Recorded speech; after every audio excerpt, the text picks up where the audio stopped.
is going to provide to us a lecture, or a summary of a lecture, that he has given to college students.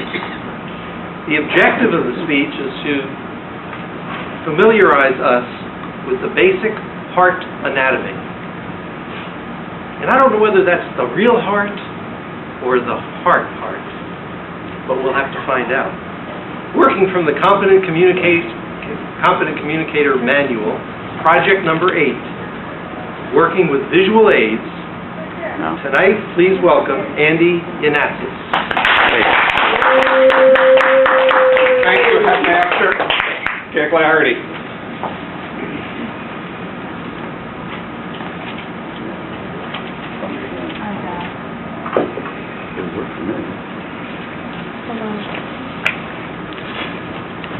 Was it up there? From here? Not from there yet.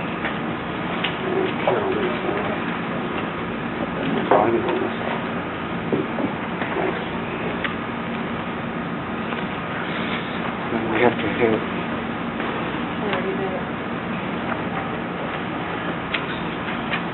Get the function key. And that's forward usually. And then it'll toggle back and forth. There you go. Perfect. All right, well, first of all, I would like to thank everyone for attending to our special Toastmaster back-to-school special. Our headmaster said that's the theme of today's meeting. We usually don't have themes, but I like the invitation, so I adapted this presentation for that.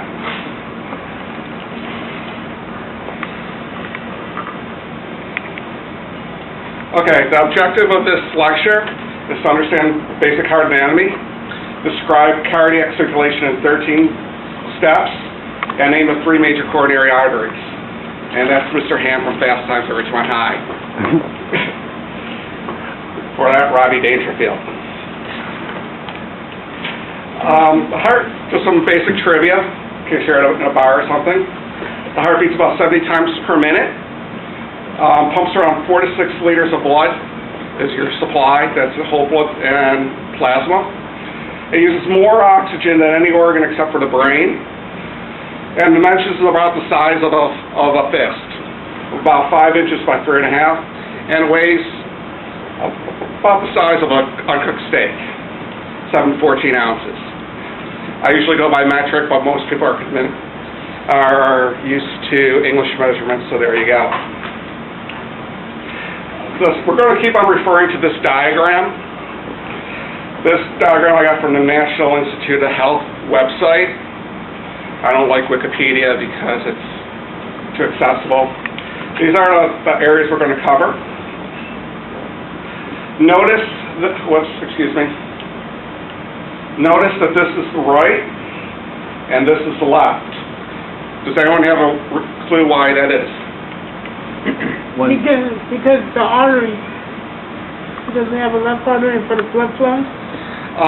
Close. The reason why is it's always the patient's perspective. So if you're looking at me, it's my right and my left if I'm the patient. So that's why the right pulmonary artery is over here, the left pulmonary veins are over here. We like to refer to this as the left side and right side. This is the septum. Right there, it's not like it goes all the way across. This is an adult heart. Fetal hearts and newborns have a slightly different anatomy, and we're not going to even touch upon that. The heart is enclosed in a pericardial sac.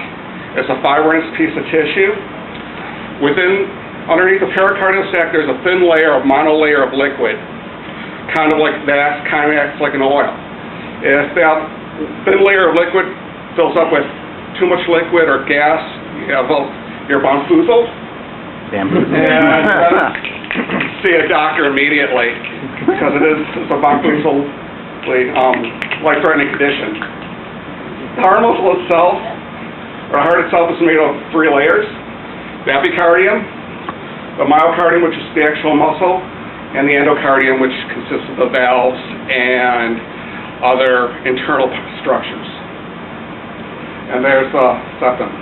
We're going to trace the heart into these steps. So I'm going to go back a couple slides, but you can follow on the circulation here. So blood flows from the inferior vena cava, from the lower extremities, and from the superior vena cava, the arms and neck, etc. It goes into the atrium. Atrium means on top, just like in gardening or in the vestibule. So this is the top of the heart. The heart is at an angle. From the right atrium, it flows into the right ventricle. From the right ventricle, it goes up into the pulmonary trunk and gets split into two directions, the right pulmonary artery and the left pulmonary artery. Interesting to note, the pulmonary arteries are the only arteries in the body that have deoxygenated blood.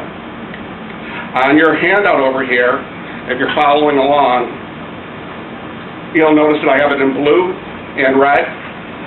So then it goes from the right pulmonary artery to the lungs, and then it's returned to the pulmonary veins.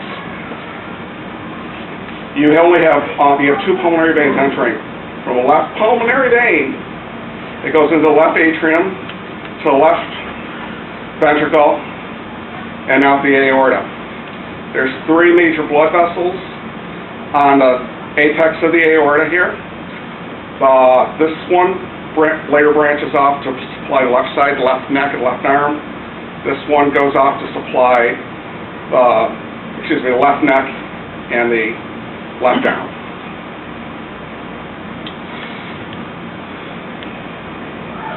So we have the inferior supraventricular, so let me review that one more time. We have the atrium, the tricuspid valve separates the atrium and ventricle. It goes to the lungs, goes out the lungs, back into the heart, goes into the left atrium through the mitral valve. Interesting to know, the mitral valve is also known as the bicuspid valve. The reason why it's called a mitral valve is it kind of looks like a bishop's hat. Yes? Teacher, is there any significance to the blue and the red? Yes. Blue means the deprivation of oxygen. Red means oxygenate. Great question. I tried to color code it. Maybe I didn't explain that well enough. Okay. So blue is without oxygen. Red is with oxygen. And so it goes through the mitral valve, the left ventricle, and out the aorta. Moving right along here. These are the coronary arteries. If you have too much chicken fried steak, you can cause an occlusion and bamboozle your left coronary artery, your circumference artery, your LAD gets clogged. These are the three main coronary arteries. The right one there, the LAD, and circumflex. Moving right along, to summarize, the heart is enclosed in a pericardial sac. The right atrium receives deoxygenated blood. The right ventricle ejects the deoxygenated blood to the lungs. It gets charged up in the lungs. The left atrium receives the oxygen-rich blood. The right ventricle supplies blood to the aorta and coronary circulation. The main coronary arteries are the right coronary artery, the circumflex artery, and the left coronary artery. Thank you.